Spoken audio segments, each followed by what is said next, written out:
have neither. You cannot have just one, and that won't get you to your destination. So you need to understand that if you want to be on the straight path, if you want to follow the way the Sahaba followed, if you want to follow the true line, the true guide, right? That is not just by reading the Quran alone, but by understanding the seerah of the Rasul sallallahu alaihi wasallam. And my message comes to, this is my message for you today.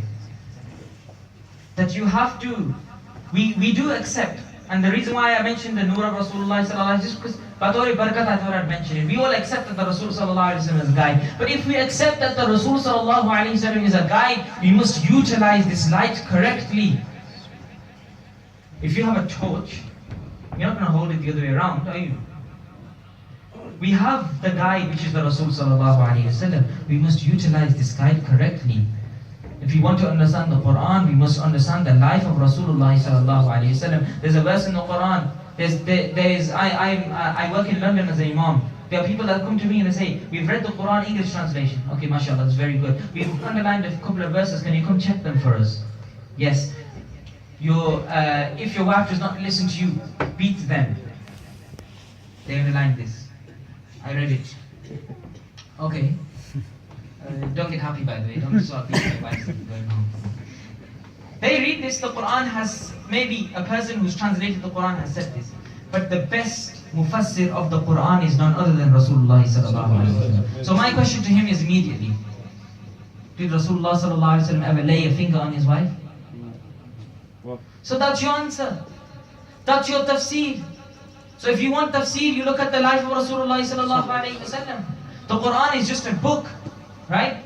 But if you do not understand the context of the verses that you are reading, then you can be misguided. Just the way the Quran says, يُضِلُّ بِهِ كَثِيرًا, that many people are misguided. وَيَهْدِي بِهِ كَثِيرًا, and many are guided. And unfortunately, this is a common problem within society today.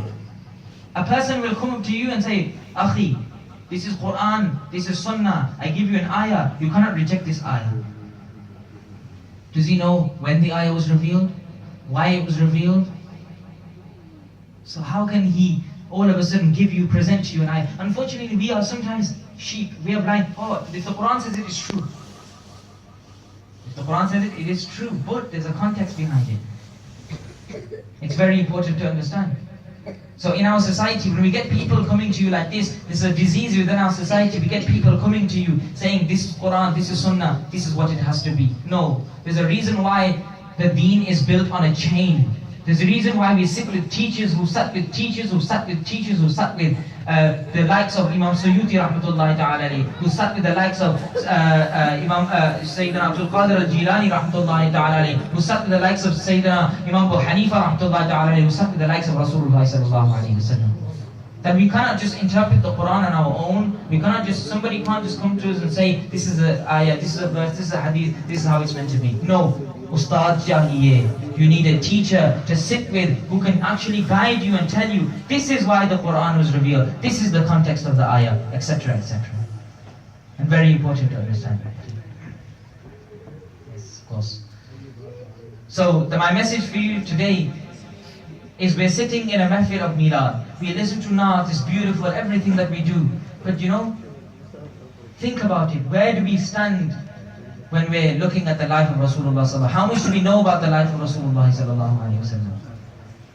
And when we look at these, our innocent brothers and sisters dying in Syria, in Aleppo, may Allah subhanahu wa ta'ala have mercy on them. Allahumma ansur al-Islam wal-Muslimin.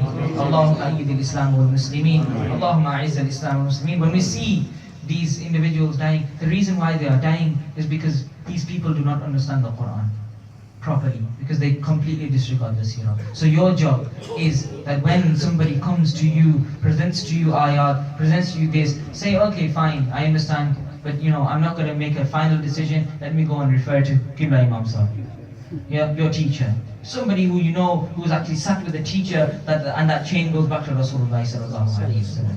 Study the seerah. There are many books which give you a story about the life of Rasulullah sallallahu alaihi wasallam. My message, this is my message. Milad al-Nabi Mubarak to you all. We are honored to celebrate this beautiful birth of Rasulullah sallallahu alaihi wasallam. But if we are true ushaq, if we truly love the Rasul sallallahu alaihi wasallam, learn about him. And then when he says qurratu aini fi salah, that the meri aankhon ki thandak namaz hai, then go and pray as well.